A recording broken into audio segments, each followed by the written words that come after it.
మోసపోయావు. నన్ను క్షమించవే సత్యవతి, నన్ను క్షమించు సత్యవతి. సత్యవతి సత్యవతి సత్యవతి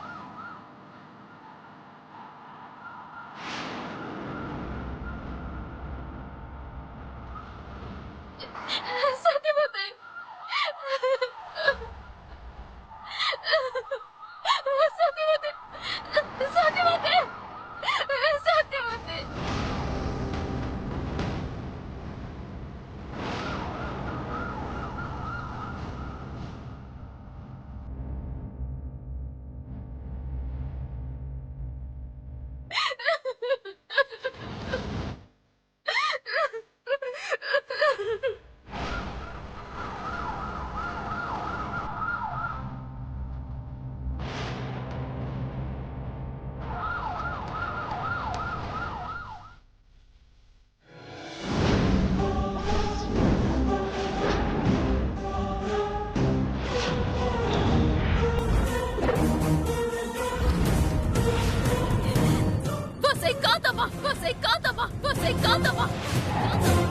నువ్వు ఆ పుల్రాజుగాడు కలిసి సత్యవతిని చంపేసి సాధ్యం సమాజేశమని సంబరపడిపోతున్నారేమో.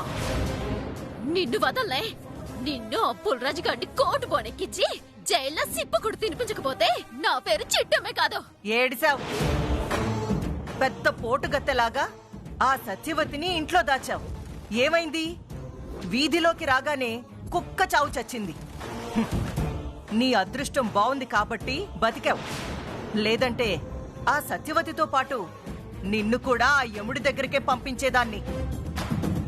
నన్ను యముడి దగ్గరికి పంపడం కాదే, నిన్ను రాజమండ్రి సెంట్రల్ జైలుకి పంపకపోతే నా పేరు చిట్టమే కాదు. చిట్టమే కాదు.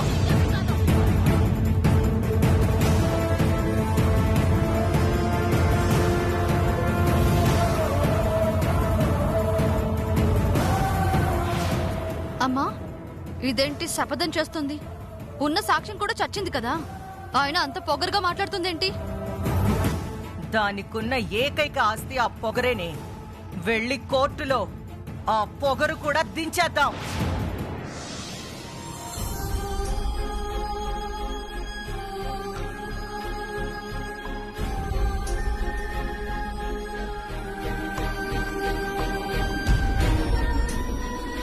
సత్యవతి ఎచ్చిట్టి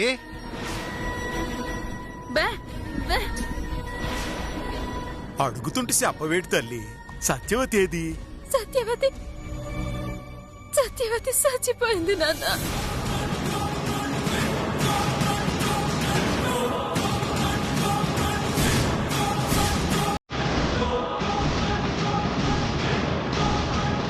సత్యవతి చచ్చిపోవడం ఏంటి? అవునా అన్నయ్య, నువ్వు నిర్దోషమని చెప్పడానికి మీకెళ్ళ ఏకైక సాధ్యం రా సత్యవతి. కానీ ఏటి చేస్తాన్రా? కోర్టులోకొచ్చి నిజం చెప్పే లోపే ఆ కాంతమ్మ తన మనుషులతో సత్యవతిని సంపేసించేసిందిరా.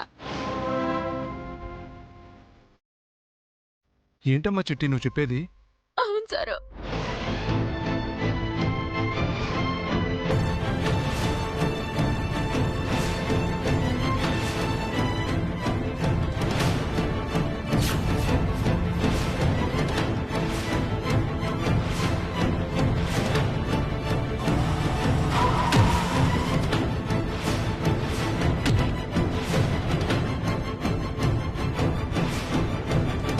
అయితే మీ అన్నయ్యని నిర్దోషిగా బయటికి తీసుకురావడం చాలా కష్టం అమ్మా. అయితే మా అన్నయ్య బయటికి రాడు లాయర్ గారు. అంతా దైవాధీనం అమ్మా. కోర్టు సమయం అవుతుంది, వెళ్దాం రండి.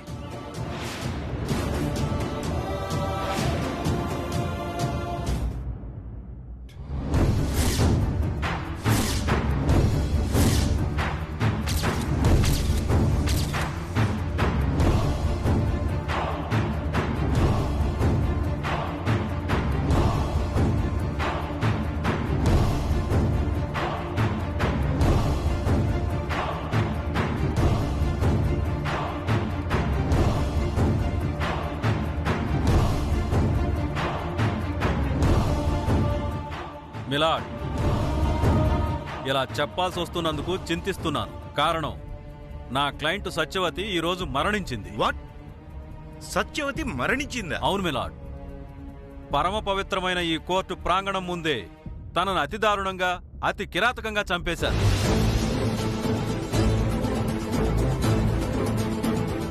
ఈ భాస్కర్ నిరపరాధిగా కోర్టు బయటికి వెళ్లడం కోసం అమాయకురాలైన సత్యవతి ప్రాణాలు బలి తీసుకున్నారు.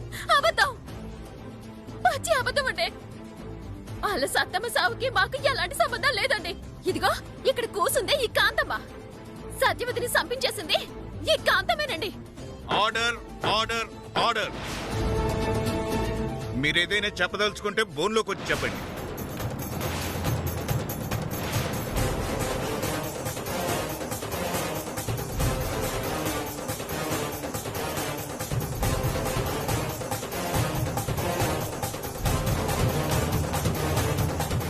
ఇప్పుడు చెప్పండి.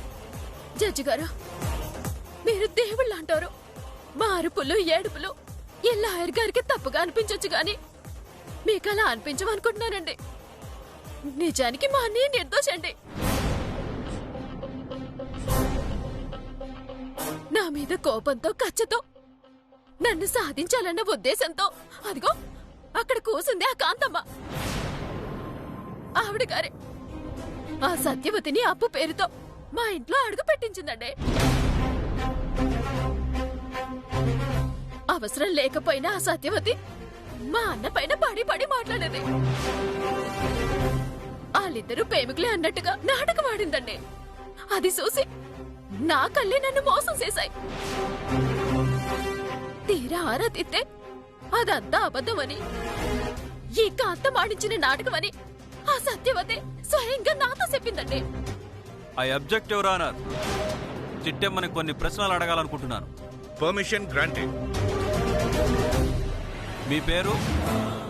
మొన్నే కదా గారు చెప్పాను, మళ్ళీ అడుగుతారేటి?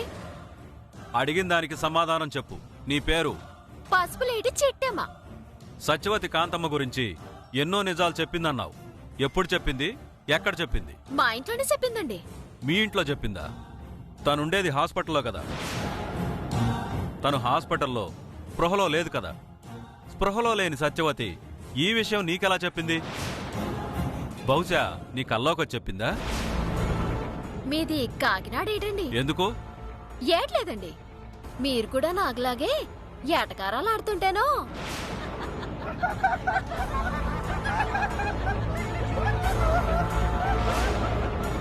షటప్. చూడు, నువ్వు సాక్షివి మాత్రమే. నేను అడిగిన ప్రశ్నలకు సమాధానం మాత్రమే చెప్తే చాలు.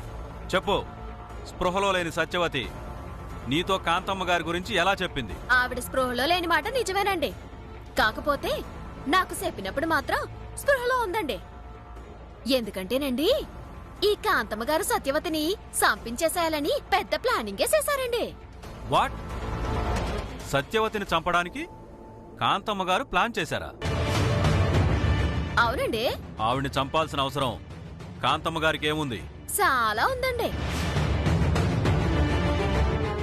ఇప్పుడు ఆ సత్యవతి కోర్టుకొచ్చి నా కడుపు కారణం ఆ కోటుగాడే తప్ప ఈ భాస్కర్ కాదని చెప్పిందనుకోండి, మా అన్నయ్య నిర్దోషలా బయటకొస్తాడండి. ఆ కోటిగాడి దోషలా లోపలికెళ్తాడండి. అది ఈ కాంతమ్మ గారికి ఇట్టలేదండి. నాన్సెన్స్. ఆ కోటిగాడెవరికో శిక్ష పడితే ఆవిడికి ఇష్టం లేకపోవడం ఏంటి? ఆడెవడో కోటిగాడు కాదండి. ఆవిడికి బాగా కావలసిన కోటండి. ఆవిడికి పెంపుడు కుక్కలాంటోడండి. మిలాద్, ఈ చిట్టెమ్మ తన అన్నని కాపాడుకోవాలన్న తాపత్రయంతో కోర్టు వారిని తప్పుడు దారి పట్టిస్తుంది.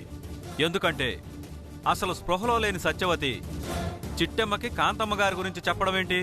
ఫూలిష్నెస్ కాకపోతే? I objection your honour. సత్యవతికి స్పృహ లేదు అని లాయర్ గారు చాలా బలంగా వాదిస్తున్నారు. కానీ అదే స్పృహ లేని సత్యవతి కోర్టు వరకు ఎలా వచ్చినట్టు, హత్యకి ఎలా గురైనట్టు? సమాధానం లేదు కదా లాయర్ గారు. మిలాద్, నిజానికి సత్యవతి స్పృహలోకి వచ్చింది. కోర్టు వారికి నిజాలేంటో వెల్లడించడానికి తనే స్వయంగా వచ్చింది. ఈ లోపు నిజం బయటికి పోకూడదన్న కారణంతో చిట్టెమ్మ మీద పగతో రగిలిపోతున్న కొంతమంది వ్యక్తులు ఈ దారుణానికి ఒడిగట్టుంటారని నేను బలంగా నమ్ముతున్నాను యువర్ ఆనర్. అసలు సత్యవతిని హత్య చేశారా లేదా జరిగింది ప్రమాదమా అనేది ఇంకా డాక్టర్ల దగ్గర నుంచి నివేదిక రావాల్సి ఉంది. ఆ నివేదిక వచ్చేంత వరకు ఈ కేసును వాయిదా వేయవలసిందిగా కోర్టు వారిని సవినయంగా మనవి చేసుకుంటున్నాను. లేదు, ఇది ముమ్మాటికి హత్యే హత్యే హత్యే. మీరేం చెప్పదలుచుకున్నారో బోన్లోకి వచ్చి చెప్పండి.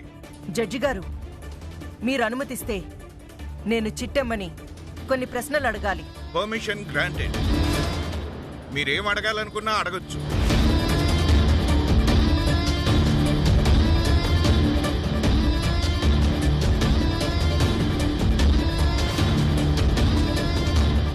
నమస్తే జడ్జి గారు. అసలు హాస్పిటల్లో ఉన్న సత్యవతి మీ ఇంటికి ఎందుకు వచ్చింది చిట్టెమ్మ? ఎందుకు రావడం ఏంటి? నేనే మా ఇంటికి అట్టుకెళ్ళాను. Note this point your honour. ఈ కేసుకి సంబంధించిన ఏకైక సాక్షిగా ఉన్న సత్యవతిని బలవంతంగా తన ఇంటికి తీసుకెళ్లిందంటేనే అర్థమవుతుంది ఆ చిట్టెమ్మ మనసులో ఎంత క్రూరమైన నేరమైన ఆలోచనలున్నాయో. లేదు,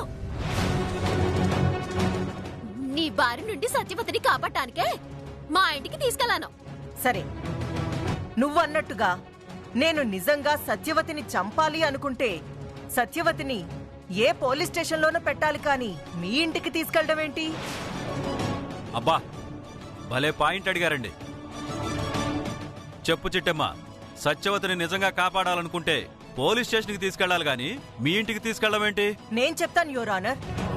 తన అన్నయ్యని నిర్దోషి అని నిరూపించడానికి ఆ సత్యవతిని బలవంతంగా ఇంటికి తీసుకెళ్ళింది.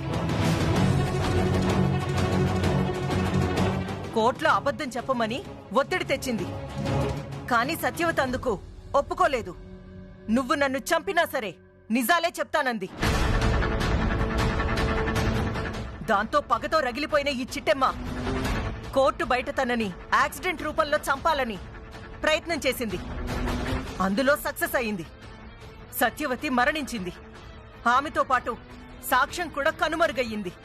జరిగింది ఇదే యువర్ ఆనర్.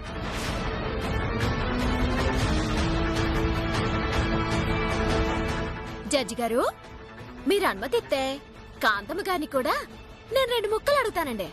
Permission granted.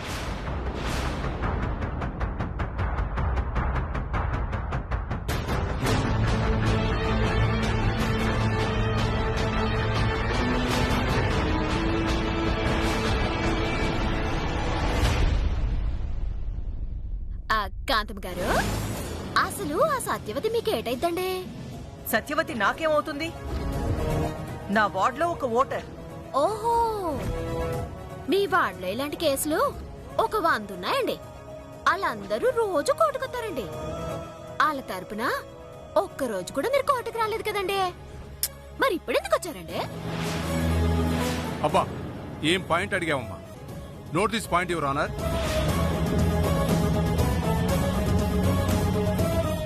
చెప్పండి కాంతమ్మ గారు, ఆగిపోయారే? అదేం మాట? సత్యవతి నాతో క్లోజ్గా ఉండేది. దాన్ని నా కన్న కూతురితో సమానంగా చూసేదాన్ని. దాంతోనే ఈ కేసు విషయంలో కొంచెం ముందుకొచ్చానే తప్ప లేకపోతే నాకేం పని? బాగా చెప్పారు కాంతమ్మ గారు. సత్యవతి మీ కూతురుతో సమానమైనప్పుడు ఆ కోటిగాడికి ఆ సత్యవతికి మధ్య మెసేజ్లు నడిచినాయని తెలిసినప్పుడు ఆ కోటిగాడిని వదిలేసి మా అన్నీని మాత్రమే అడ్డుకున్నారేంటండి? ఏ, ఆ కోటిగాడిని కూడా ప్రశ్నిస్తే నిజాలు బయటకు వచ్చేస్తాయి కదా.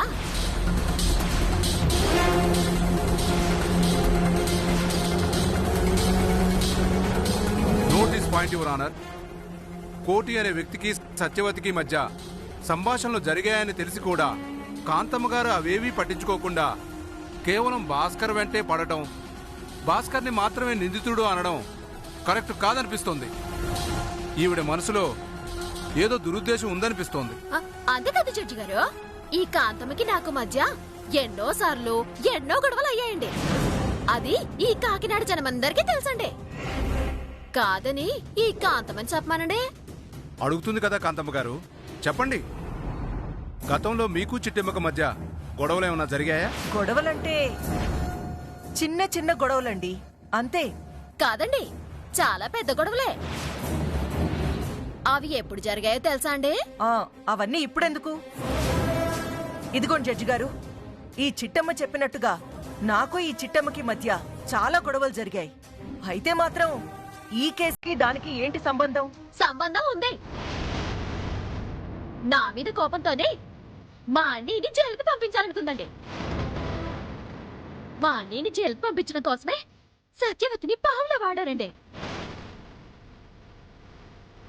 పాపం ఈవిడ సంగతి తెలియక ఈవిడిచ్చే డబ్బుకి ఆశపడి ఆ సత్యవతి నిజాల్ని దాచేసి మా అన్నీని నేరస్తుడిగా నిరూపించాలనుకుంది. ఇదండి జరిగింది.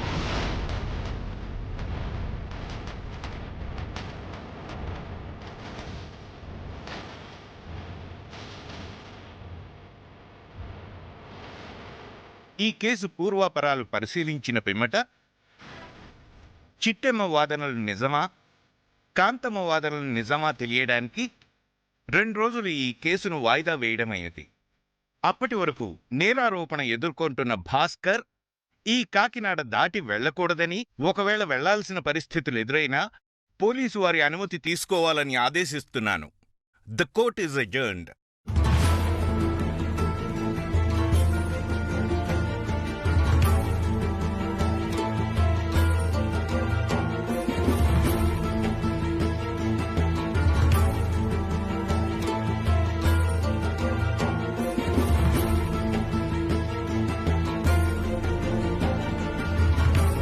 లాయర్ గారు, తీర్పు మనకు అనుకూలంగా వస్తుందంటారా? చూడమ్మా, ఆ సత్యవతిని మర్డర్ చేసింది కాంతమ్మ అని తేలితే తప్ప ఈ కేసు నుంచి బయటపడలేం.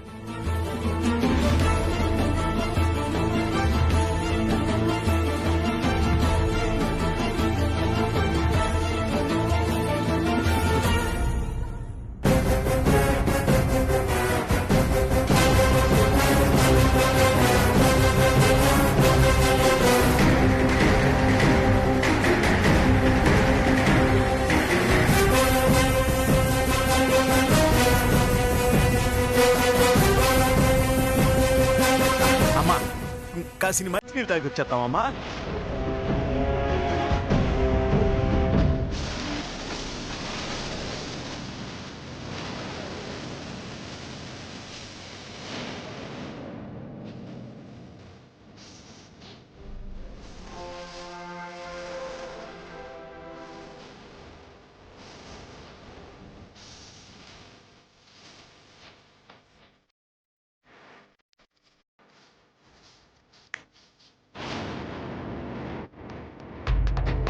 పాపం, నిన్ను చూస్తుంటే జాలేస్తుంది చిట్టెమ్మ.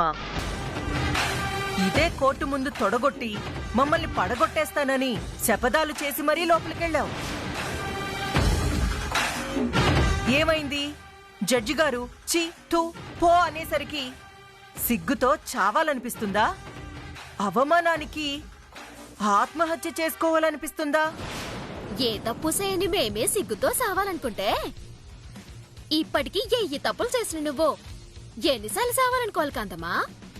ఆ రోజు పార్టీ ఆఫీస్లో నువ్వు చేసిన ఏదో పని అందరికీ తెలిసేలా చేశాను.